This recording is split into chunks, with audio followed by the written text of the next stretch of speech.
now entering the month of Elul. The month of Elul is when we get ready for the days of judgment, of God judging the world, judging us.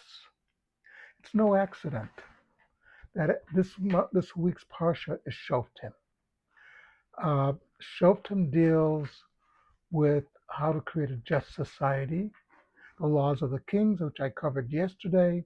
Remember, these were revolutionary ideas for the ancient world, that the king, we put limits on the power of the king, but also judges.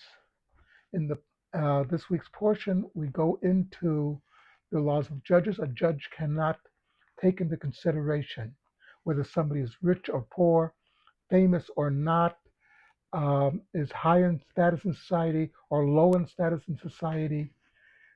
All judgments have to be based on law.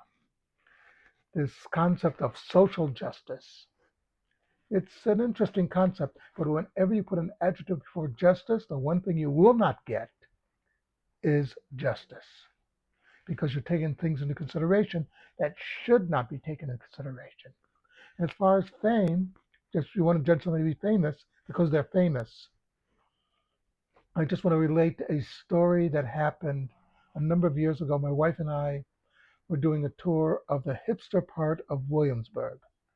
Williamsburg is a section of New York that on one side are a bunch of hipsters, on the other side are Hasidim. The street that divides them is actually called Division Street. I kid you not.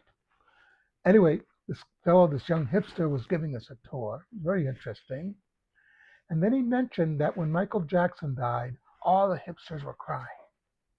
And this Hasid came over to him that he knew and said, "What's the problem?" Figured there must have been some catastrophe. And he said, "Don't you know Michael Jackson died?" And the Chassid looked at him and said, "Who?" He didn't really know who Michael Jackson was. He may have heard the name here and there, but he didn't know of his music or whatever. And the hipster couldn't understand. How could he not know Michael Jackson? And he mentioned this. And I said, "Wait a minute. He might not know who Michael Jackson was, but he knew who, but if you asked him who Rashi was, he would know." So, well, who's Rashi?